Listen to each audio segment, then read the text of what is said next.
Yule binti mdogo kutoka Kenya ambaye ameivunja rekodi yake mwenyewe kuweza kukumbatia mti kwa saa 72, yani sasa na siku 3. Vile ameendelea kuwashangaza tena, ameendelea kuishangaza jamii na dunia kwa ujumla baada ya siku ya leo, kile alichokifanya kuonekana kuwa kimekuwa bora zaidi, na hata hivyo amepata wasaha wa kuweza kukaribishwa Ikulu na rais wa Kenya William Ruto. Baada ya kuwa amefika hapo, amepewa pongezi kubwa sana. Binti huyu mdogo alionyesha kuwa ni mwenye furaha zaidi na kusema kwamba ile ilikuwa ni moja kati ya ndoto yake kubwa katika maisha yake, kuweza kufanya vitu vikubwa zaidi. Na ndoto zake kubwa zaidi ambazo amezieleza ni kwamba ni kuweza kuhakikisha anaendelea kutunza na kuhamasisha juu ya utunzaji wa mazingira, maana mazingira yakitunzwa siku zote yatakuwa bora zaidi, na yeye ndiye ameonyesha njia hii hapo ya kwamba kila kitu kinawezekana.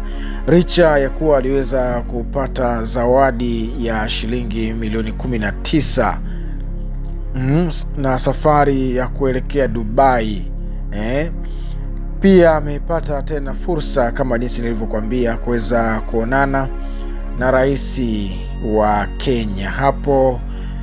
Kimsingi rais wa Kenya ameweza kumpongeza sana binti huyu mdogo mwenye umri huo miaka 22 na kumwambia kwamba kipaji chake kimesababisha na uwezo wake mkubwa umesababisha kwa ujumla kuweza kuitangaza Kenya na kuonekana kumbe Kenya ni moja kati ya mataifa yapatikanayo Afrika ambayo yapo katika msingi na uwezo na tamaduni ya kuweza kurinda mazingira, mara watu wake wanaonekana kuwa na kampeni hiyo ambayo ya kutunza mazingira. Hizo hamasa ambazo zimetolewa na binti huyu amekuwa ni mfano bora na sahihi kabisa wa kuweza kuigwa katika taifa hilo la Kenya. Aidha, Mheshimiwa rais amemtaka binti huyu kuendelea kudumisha hiyo historia na kuendeleza mengi makubwa zaidi ambayo yatazidi kuitangaza Kenya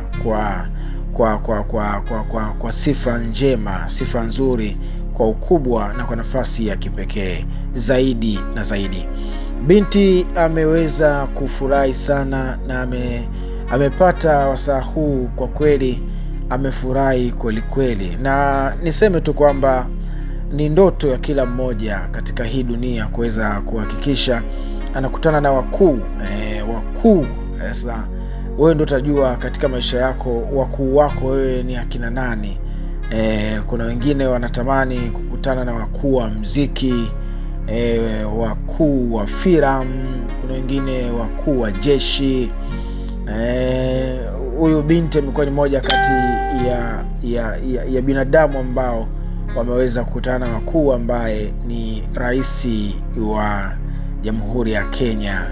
Unaona bwana, baada ya hayo ambayo yameendelea kutokea katika taifa hilo, bado sifa na pongezi zinaendelea kutiririka kwa binti huyu. Maoni ya watu wengi sana katika mitandao ya kijamii yanamuelezea binti huyu na makubwa ambayo ameyafanya. Kitu hiki bana, unaweza ukadhani tu kwamba ni kitu cha kawaida ambacho mtu yoyote ule anaweza kufanya, lakini nikwambie tu kwamba kukumbatia mti mfululizo siku 3 sio jambo dogo. Wewe unaweza ukapewa siku 2 au masaa tu kadhaa, masaa 5, 6, 7, 8 kukumbatia mti bwana, sio jambo la kitoto, ni jambo kubwa kweli kweli. Hivyo basi, kama hii imekuwa ni challenge kwa watu wengi ambao wamefuatilia na wameweza kuipata simulizi ya binti huyu, basi kuna njia na namna yoyote ile ya kuto kukidhalau kipaji ambacho uko nacho, kwa sababu kipaji ambacho uko nacho huwezi kujua kwamba siku moja kinaweza kikakufikisha pahala ambapo hata nafsi yako ikutarajia kama pahala hapo